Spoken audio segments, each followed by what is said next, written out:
কষ্ট হবে না আমাদের, বিশাল কষ্ট। আমরাও তো চাই যে মাস্টার প্ল্যানটা হলে একটা আমরা একটু নিস্তার পাই। কি আর করবো, সবই কপাল। প্রত্যেকদিন এভাবেই যাতায়াত করতে করবে তো বলছে নদী ঝাড়বে ঝাড়বে, কত বছর করে অত মরে গেলে হবে। একতলাটা পুরো ডুবে গেছে, পুরো ডুবে গেছে আমাদের। রাজ্য সড়কের উপর দিয়ে হেঁটে যাচ্ছি, রাজ্য সড়কের উপরে চলছে নৌকা। মাস্টার প্ল্যান আদৌ হবে কিনা সেটাও সন্দেহ। খণ্ডের আমল থেকে শুনছি, কিন্তু আজ অবধি কোনো কিছুই হয়নি।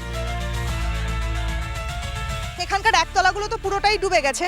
টনে দোতলায় 1 হাঁটু জল হয়ে যায়, আমরা ছাদের উপরে তিরপল খাটিয়ে থাকি। প্রত্যেকে বলছেন যে আশা নেই, এত বছর ধরে যখন হলো না, আশা নেই। কেন্দ্র সরকার যতক্ষণ না জোর দিতে পারছে, এই মাস্টার প্ল্যান কোনোদিনও বাস্তবায়িত হবে না। যা দেখবো তাই দেখাবো, আজ রাত 9:30টায়।